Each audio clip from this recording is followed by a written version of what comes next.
오늘 본문 이 13절에 등장하는 시험이라는 단어는 헬라어 페이라스모스를 번역한 것인데요. 이 페이라스모스라는 헬라어는 중립적인 단어로서 성경 안에서 하나님께서 하나님의 자녀들을 성장시키기 위하여 주시는 시험, 그 테스트를 말할 때 사용되기도 하고요. 또 사단이 우리를 실족하게 하기 위하여 주는 유혹, 그 템테이션을 말할 때 사용되기도 합니다. 자, 그렇다면 그럼 왜 성경은 이 시험과 유혹을 같은 단어로 표현하고 있는 것일까요? 자, 그것은 하나님이 주시는 시험과 또 사단이 주는 유혹은 거의 같은 시간, 같은 자리에서 일어나기 때문입니다. 자, 예를 들어 우리가 학교에서 시험을 치르게 될 때 그 시험은 똑같은 시험이지만 이 시험이 누군가에게는 자신의 수준을 점검하고 부족한 부분을 보충할 수 있는 그 성장의 기회가 되는 반면, 또 누군가에게는 이 시험이 이제 공부를 포기하는, 수포자가 되기로 결심하는 순간이 될 수 있는 것처럼, 하나님께서 우리를 하나님의 자녀답게 성장시키기 위하여 우리 삶 가운데 허락하신 이 광야의 시간은 하나님의 뜻대로 성장하는 시간이 될 수도 있지만, 동시에 사탄의 유혹으로 인하여서 하나님의 자녀다운 모습에서 멀어지는 그 실족의 시간이 될 수도 있다는 것입니다. 예수님께서는 공생애를 시작하시기 전에 40일 동안 이 광야에서의 시간을 보내셨는데요. 성경은 그 시간의 시작을 다음과 같이 기록하고 있습니다. 우리 마태복음 4장 1절 말씀 함께 읽어보겠습니다. 시작. 그 즈음에 예수께서 성령에 이끌려 광야로 가셔서 악마에게 시험을 받으셨다. 네. 여러분, 예수님이 지금 누구에게 이끌려서 광야로 가셨습니까? 네, 성령님께 이끌려서 광야로 가셨죠. 그런데 성령님께서 이끌어 가신 그 광야는 또한 어떤 장소였다는 것입니까? 네, 맞아요. 악마에게 시험을 받는 자리였다는 것입니다. 즉, 이처럼 우리 삶에 찾아오는 고난의 순간, 고뇌의 시간, 곧 광야와 같은 시간은 아무런 목적과 이유 없이 찾아온 시간이 아니라 분명 성령님께서 우리를 훈련하고 성장하시기 위하여 이끌고 간 시간이겠지만, 동시에 그 시간은 사탄이 우리를 시험하는 자리, 우리가 하나님의 자녀답게 살지 못하도록 하는 그 유혹이 찾아오는 시간일 수 있다는 것입니다. 그래서 성경은 하나님의 시험 테스트와 사탄이 주는 유혹 템테이션을 같은 단어로 표현하고 있다는 것이죠. 자, 그렇다면 사단은 어떻게 하나님께서 이 땅에서 하나님 나라를 이루어갈 하나님의 자녀로 우리를 성장시키기 위하여 주시는 그 소중한 광야의 시간을 실족하는 유혹의 때가 되도록 만드는 것일까요? 자, 결론부터 말하자면 광야에서 우리를 실족시키기 위해 사용하는 이 사단의 방법은 우리로 하여금 하나님으로부터 멀어지게 만드는 것입니다. 여러분, 광야의 시간을 잘 통과할 수 있는 비결, 그 방법은 무엇일까요? 자, 그것은 광야에 있던 이스라엘 백성들에게 하나님께서 끊임없이 말씀하셨던 것처럼, 또 예수님께서 이 광야 시험장에서 보여주신 그 모범처럼 하나님만을 전적으로 의뢰하고 의지하고 신뢰하는 것입니다. 자, 광야에서는 지도가 필요한 것이 아니라 광야를 잘 아는 안내자가 필요하다는 말이 있는 것처럼, 광야의 시간을 잘 통과할 수 있는 비결은 광야의 모든 길을 아시는, 그 광야의 모든 시간을 계획하신 하나님만을 의지하고 신뢰하는 것이라는 사실이죠. 자, 그런데 이 사실을 누구 또한 잘 알까요? 사단도 잘 알고 있겠죠. 자, 그렇기 때문에 사단은 광야에서 우리가 하나님과 멀어지도록 만들 것이란 이야기입니다. 광야에서 우리가 하나님과 멀어지기만 한다면 아주 자연스럽게 자동적으로 우리가 실족하게 될 것을 사단은 너무도 잘 알고 있는 것이죠. 자, 그렇다면 사단은 어떤 방법으로 우리를 광야에서 하나님으로부터 멀어지게 만들까요? 모든 수단과 방법을 동원하여 그리하겠지만, 자, 우리가 하나님을 의지하지 못하도록 하는 이 사탄의 대표적인 수법을 말씀드리자면, 그것은 바로 우리 삶에 자기 증명의 덫을 놓는 것입니다. 자기 증명의 덫을 통하여 하나님의 자녀들이 이 광야에서 하나님이 아닌 자기 자신의 모습을 주목하여 하나님을 의지하는 자리로부터 멀어지도록 만드는 것이죠. 자, 그렇다면 이 자기 증명의 덫은 무엇일까요? 자, 말하자면 크게 부정형과 긍정형으로 나누어서 설명할 수 있을 것 같은데요. 자, 먼저 자기 증명의 부정형에 대해 말하자면 이는 내가 평소에 하나님 자녀라면 이뤄야 한다라고 생각했던, 내가 평소에 가지고 있던 하나님 자녀의 자격과 조건을 무너뜨림으로써 하나님께 가까이 가지 못하도록 만드는 것입니다. 자, 그런 의미에서 이 자기 증명의 부정형은 사단의 참소라고 표현할 수 있는데요. 자, 예를 들어 죄의 문제, 건강의 문제, 재정의 문제, 관계의 문제 등으로 인한 삶의 어려움이 찾아왔을 때 너 하나님의 자녀라면서 또 죄 지었네? 넌 아무래도 자격이 없는 것 같다. 너 하나님의 자녀라면서 삶이 참 어렵네? 하나님은 널 자녀로 생각 안 하시나 봐. 와 같은 말로 우리를 참소하여서 우리가 그치, 나 같은 인생이 무슨 하나님의 자녀야. 그치, 하나님이 나의 아버지라면 나한테 이러실 수 없지. 와 같은 생각을 품고 스스로 하나님을 의지하는 자리로부터 멀어지게 만드는 것이죠. 즉 거룩하고 경건함이 하나님 자녀의 증거다, 자격 조건이다, 하나님의 자녀는 언제나 만사 형통해야 한다 와 같이 내가 생각했던 하나님 자녀의 자격과 조건을 무너뜨림으로써 나 같은 인생은 하나님의 자녀라고 부를 수 없어 라고 말하는 하나님 앞에서의 좌절감, 혹은 하나님이 살아계시다면 어찌 나한테 이럴 수 있어 라고 말하는 하나님을 향한 실망감 등을 품게 하는 것, 그리하여 하나님과 점점 멀어지게 하는 것, 그리하여 광야에서 실족하게 하는 것, 바로 이것이 우리를 하나님 자녀답게 빚어가시기 위하여 성령이 이끌고 가신 그 광야의 시간이 실족하는 유혹의 때가 되도록 하는 이 사단의 전략, 자기 증명의 무슨 형? 부정형이라는 것입니다. 참고로 이건 그냥 제가 만든 말이어서 여러분 다 잊어버리셔도 상관없습니다. 다윗 시대 예배 인도자였던 이 아삽은 이와 같은 이 사단의 전략으로 인해 실족할 뻔하였던 자신의 경험을 시편 73편에 기록하고 있는데요. 우리 함께 읽어보도록 하겠습니다. 시작. 그들은 피둥피둥 살이 쪄서 거만하게 눈을 치켜뜨고 다니며 마음에는 헛된 상상이 가득하며 언제나 남을 비웃으며 악의에 찬 말을 쏘아붙이고 거만한 모습으로 포건하기를 즐긴다. 입으로는 하늘을 비방하고 혀로는 땅을 휩쓸고 다닌다. 하나님의 백성마저도 그들에게 홀려서 물을 들이키듯 그들이 하는 말을 그대로 받아들여 덩달아 말한다. 하나님인들 어떻게 할 수 있으랴? 가장 높으신 분이라고 무엇이든 다 알 수가 있으랴 하고 말한다. 그런데 놀랍게도 그들은 모두가 악인인데도 신세가 언제나 편하고 제사는 늘어만 가는구나. 이렇다면 내가 깨끗한 마음으로 살아온 것과 내 손으로 죄를 짓지 않고 깨끗하게 살아온 것이 허사라는 말인가? 네.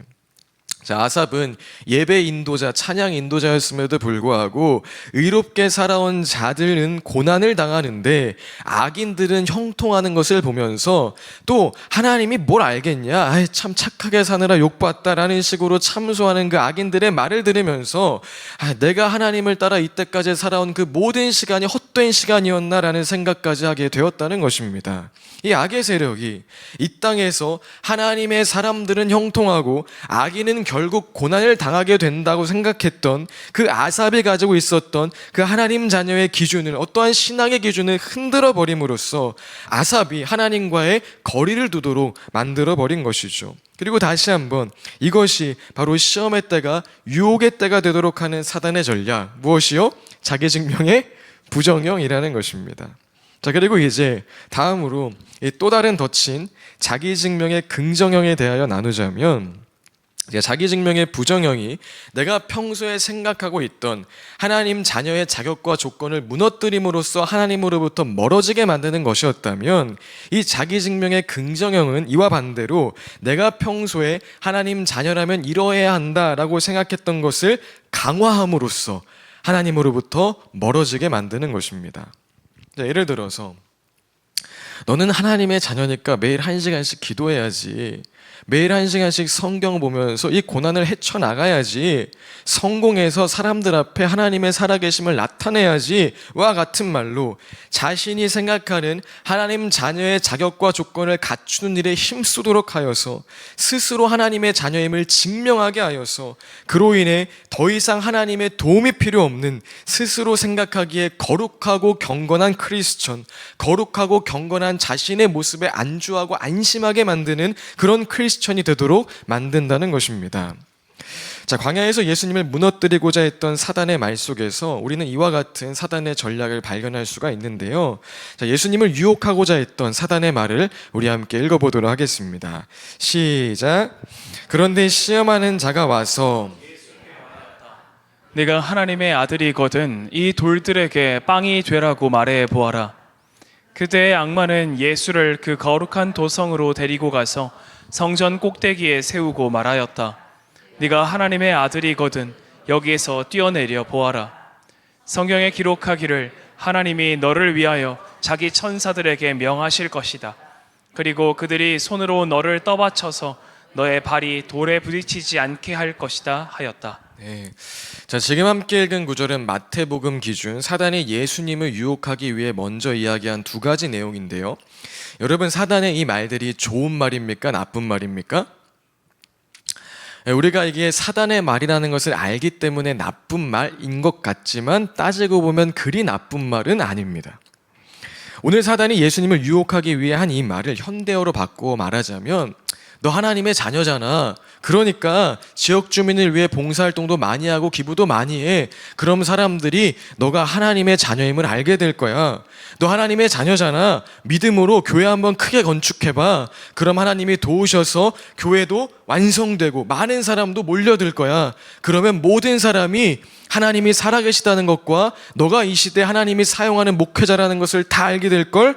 이라고 말할 수 있는, 이 교회 안에서 흔히 들을 수 있는 꽤 괜찮은 말이라는 것입니다.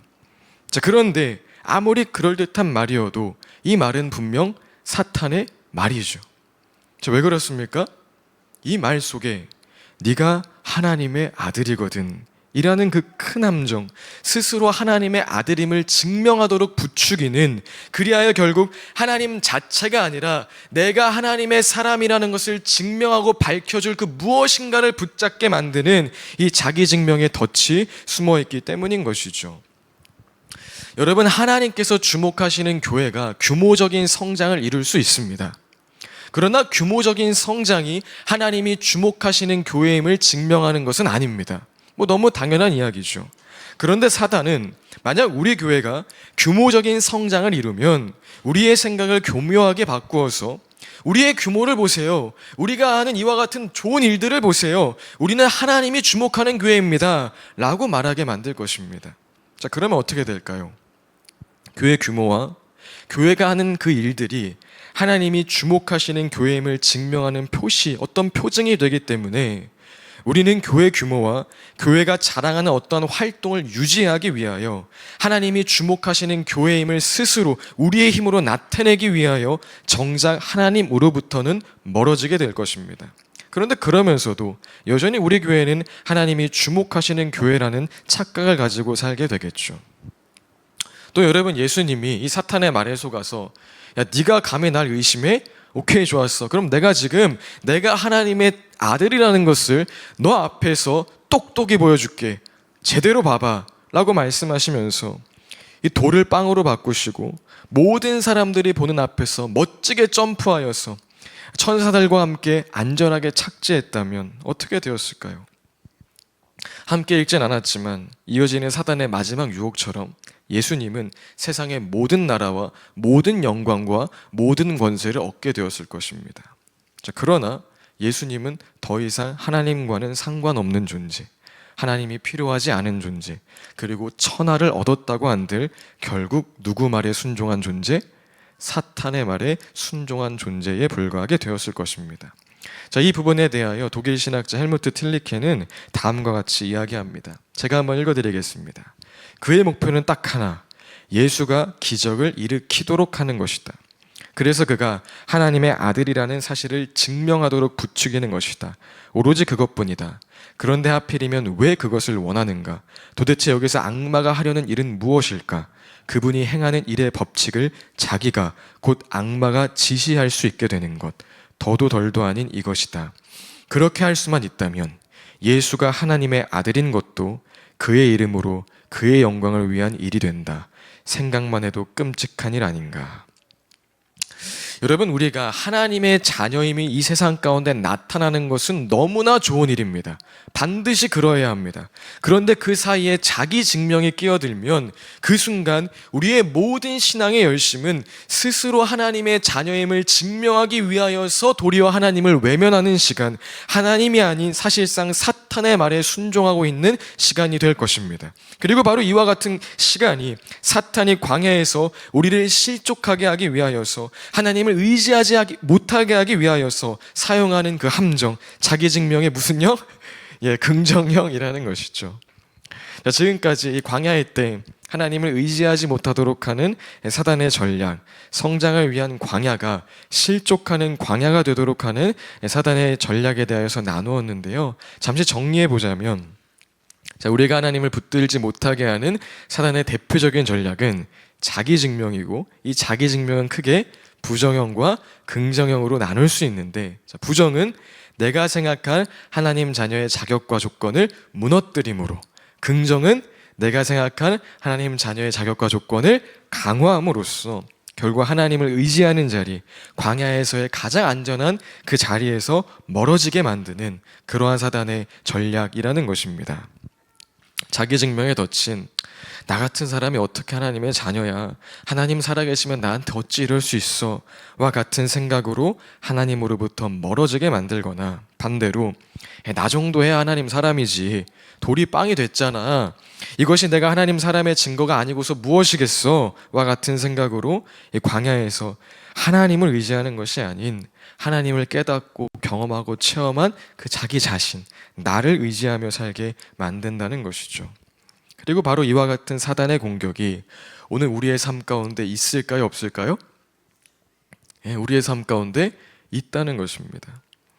우리가 이 땅에서 하나님 나라를 이루어가는 하나님의 자녀로 성장하지 못하도록, 하나님을 의지하지 못하도록 사단은 지금도 우리를 공격하고 있다는 것이죠. 사탄은 우리가 하나님의 자녀로서 하나님의 이름을 높이며 우리를 위한 일용할 양식을 구하며 용서와 사랑을 실천하는 삶을 살고자 하면 그때 금방 역시 나는 좀 제대로 신앙생활 하는 사람인 것 같아 라고 생각하는 어떤 교만의 자리로 우리를 향하게 하기 위하여서, 또 그러다가 죄의 문제, 관계의 문제, 재정의 문제, 건강의 문제 등 조금이라도 삐끗하면 다시 금방 역시 하나님 나라는 무슨, 난 내 인생 하나 책임지고 감당하기에도 벅찬걸 이라고 생각하는 그 절망의 자리로 우리를 향하게 만들기 위하여 지금도 우리 앞에 이 자기 증명의 덫을 잔뜩 깔아두고 기다리고 있다는 것입니다. 그렇다면 여러분, 우리는 어떻게 해야 합니까? 이쪽으로 가도 유혹이고 저쪽으로 가도 유혹인데 어떻게 이 광야와 같은 인생길에서 실족하지 않고 하나님만을 의지하며 이 땅에서 하나님 나라를 이루어가는 하나님의 자녀로 멋지게 성장할 수 있는 것일까요? 우리의 힘과 지혜로는 불가능합니다.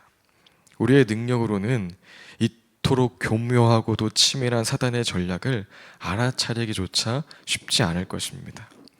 자, 그럼 어떻게 해야 하죠? 기도해야 합니다. 한번 따라해 볼까요? 기도해야 합니다. 하나님께 도와달라고 기도해야 합니다. 그래서 오늘 예수님은 이 땅에서 하나님 나라를 이루어갈 하나님의 자녀들을 위하여, 이 땅을 살아갈 하나님의 자녀들을 위한 그 세 번째 필요, 마지막 필요로서 광야의 시간을 지날 때 그 시간이 사탄이 주는 시험, 곧 유혹의 때가 되지 않도록 우리에게 악으로부터, 악한 자로부터 지켜달라고 그렇게 하나님께 기도하라고 알려주고 계신 것입니다. 우리 13절 말씀 새한글 성경으로 함께 읽어보도록 하겠습니다. 시작. 또 우리를 유혹에 빠지지 않게 해주시고 우리를 악한 자한테서 건져내 주십시오. 우리 한 번 더 읽어볼까요? 시작. 또 우리를 유혹에 빠지지 않게 해주시고 우리를 악한 자한테서 건져내 주십시오. 아멘.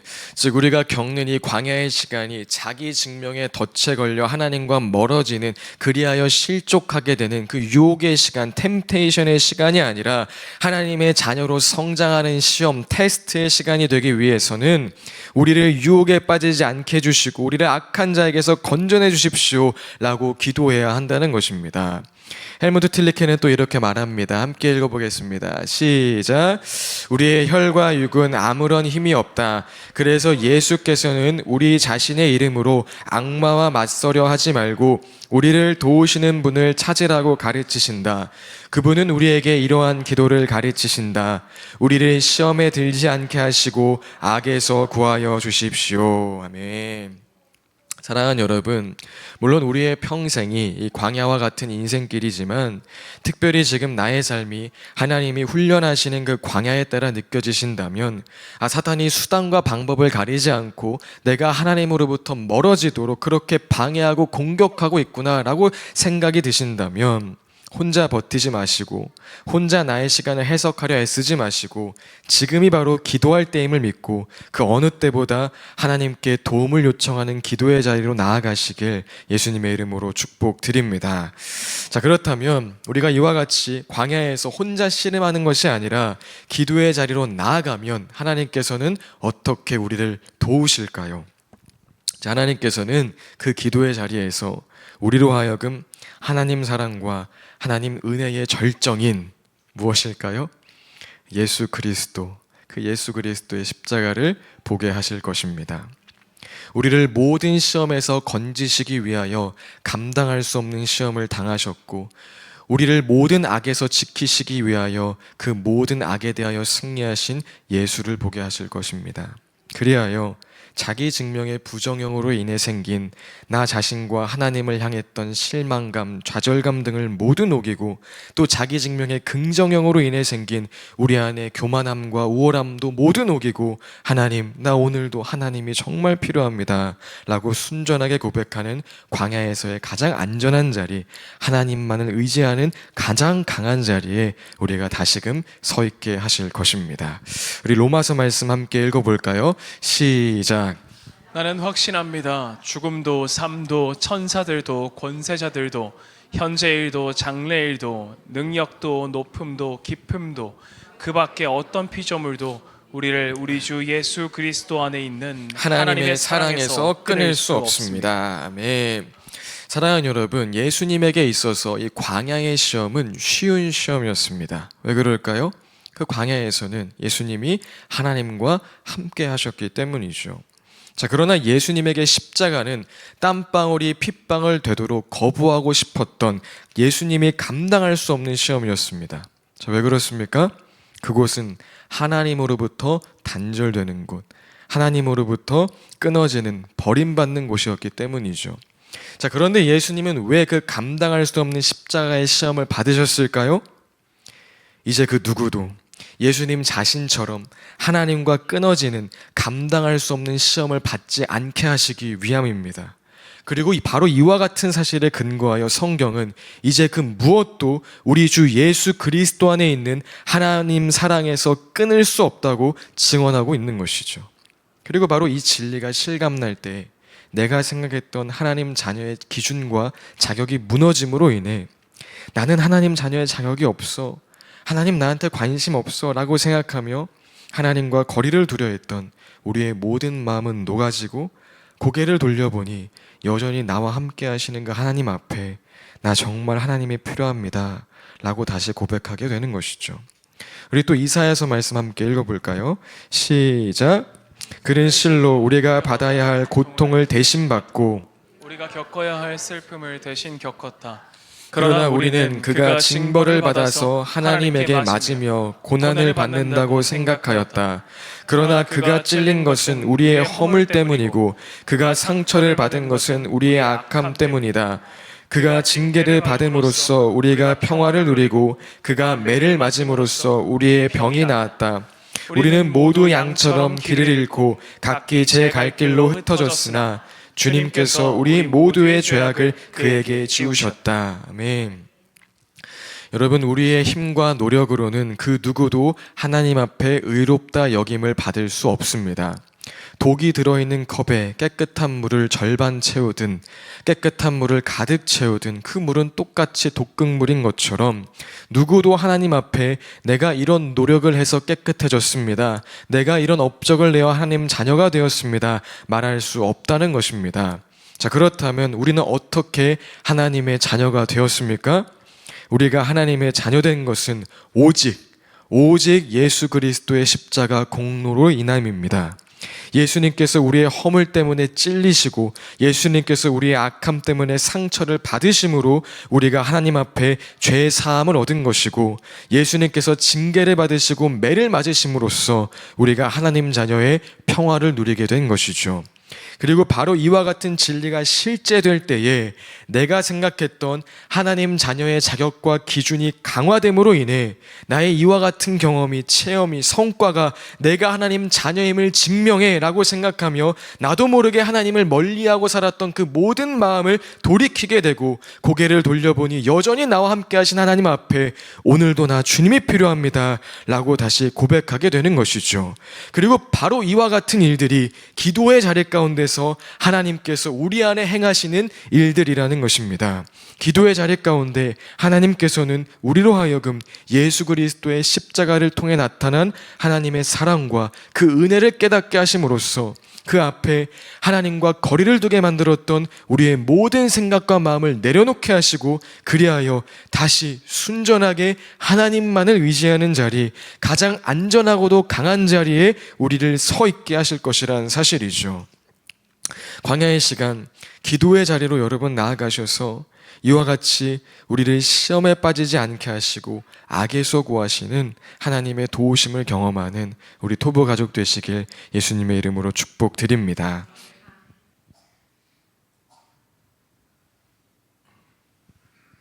말씀을 마무리하기 전에 이 기도의 과정에 대해서 간단하게 한 가지 부록처럼 말씀드리자면, 여러분, 이 광야에서 기도하는 시간은 오 주님 시험에 들지 않게 하시고 악에서 구하여 주옵소서와 같이 어떤 완벽하고 정죄된 문장으로 하는 점잖고 세련된 기도의 시간은 아닐 것입니다. 자, 오히려 광야에서의 기도는 앞서 살펴본 아삽의 시처럼 하나님께 항의하는 듯한 기도일 것이고, 다윗처럼 금식하며 울부짖는 기도일 것이고, 엘리야처럼 지쳐 쓰러져서 차라리 날 죽여주세요 라고 간청하는 그런 시간일 것이고, 베드로처럼 자기 자신에게 완전히 실망하여 그냥 그물질하고 있는 시간일 것입니다. 자, 그런데 중요한 것이 있습니다. 성경을 보면 하나님께서는 그래도 하나님을 바라며 그래도 하나님을 향하여 몸부림친 이들의 모든 시간을 시험에 들지 않게 하시고 악에서 구하옵소서 라고 외치는 그 기도로 간구로 들어주셨다는 것입니다. 그리고 그 시간 가운데 결국 하나님께서는 이들에게 하나님의 사랑과 그 크신 은혜를 알게 하셨고, 그리하여 하나님 자녀의 자격과 조건이라 생각했던 사람의 생각, 사람의 판단, 사람의 기준을 모두 내려놓고 다시 하나님만을 의지하여 담대하게 나아가도록 하셨다는 것입니다. 그러니 여러분, 어떤 모습과 어떤 방법과 어떤 언어를 사용하시든지 상관이 없습니다. 광야의 시간 하나님께로 나아가 기도하시길, 몸부림치시길 다시 한번 예수님의 이름으로 축복드립니다. 그리하면 그때에 하나님께서는 아삽에게, 다윗에게, 엘리야에게, 베드로에게, 수많은 믿음의 선진들에게 그러하셨던 것처럼 오늘 우리가 하나님 앞에 씨름하는 그 모든 시간을 시험에 들지 않게 하시고 악에서 구하옵소서라고 기도하는 그 기도로 들어주실 것이며 그 기도에 반드시 응답하실 줄로 믿습니다. 말씀을 마무리합니다. 하나님은 이 땅에서 하나님 나라와 뜻을 이루어가는 그 사명을 우리에게 맡기시고 그냥 우리를 홀로 두시는 그런 하나님이 아니십니다. 지난해 흥행했던 폭삭 속았수다라는 드라마에서 이 관식이, 아빠 관식이가 딸 금명이에게 금명아, 아빠 항상 여기 있어. 수틀리면 빠꾸 아빠한테 냅다 뛰어와 라고 말하는 것처럼 하나님께서는 오늘 우리에게 힘들고 어려울 때마다 하나님 찾으라고, 기도하라고, 그것이 내가 너에게 원하는 모습, 나의 꿈이라고 말씀하시는 하나님이십니다. 그러니 사랑하는 여러분, 언제든지 하나님께 나아가시길 바랍니다. 특별히 사탄이 자기 증명의 덫을 통해 우리를 하나님으로부터 멀어지게 만들려고 하는 그런 순간에 더욱 하나님께 나아가시기 바랍니다. 그러면 그때 하나님께서는 그 기도의 시간 가운데 예수 그리스도를 통해 나타난 하나님의 사랑과 은혜가 얼마나 큰지 보게 하실 것이며, 이를 통해 하나님과 거리를 두게 만들었던 우리 안에 있는 좌절, 절망, 우월, 교만, 그 모든 것을 내려놓게 하실 것이며, 이를 통해 가장 안전한 자리, 하나님을 의지하는 자리에 우리로 하여금 다시 서 있게 하실 것입니다. 광야와 같은 삶 살아가는 그 모든 날 동안에 오늘 지금 바로 이 순간 하나님을 의지하고 하나님과 함께하는 가장 강하고 가장 안전한 삶을 살아감으로써 하나님의 자녀로 멋지게 자라나는 우리 토부 공동체, 이 땅에서 하나님 나라를 이루어가는 저와 여러분 될 수 있길 예수님의 이름으로 축복드립니다. 우리 함께 찬양합시다. 하나님 감사합니다. 오늘 이 자리 가운데 사단의 그 유혹으로 인하여서 실족한 마음이 있다면, 위축된 마음 혹은 교만한 마음, 절망의 마음 혹은 우월한 마음, 그 무엇이든지 하나님을 진실하게 찾지 못하게 만든 마음들이 있다면 오늘 이 시간 하나님 앞에 내어놓게 하여 주시옵소서. 그 누구도 하나님과 끊어지지 않게 하시기 위하여 예수님께서 하나님과 끊어지셨고, 우리를 악에서 구원하시기 위하여 모든 악을 대신하신 그 예수의 십자가 복음이 우리에게 실감나게 하사 다시금 당당하게 하나님께 나아가 나 하나님 필요합니다라고 외치게 하시며, 다시금 회개하며 주 앞에 나아가 그렇습니다, 나 주님 없이 살 수 없는 인생입니다라고 고백하게 하여 주시옵소서. 그때의 주님, 우리의 모든 시간이 주님께서 주시는 테스트, 하나님의 자녀로 자라나는 그 광야의 시간 되게 하시고, 그리하여 우리 교회를 통하여서 이 땅 가운데 하나님 나라가 이루어짐을 보게 하여 주시옵소서. 주님 감사드립니다. 예수님의 이름으로 기도합니다. 아멘.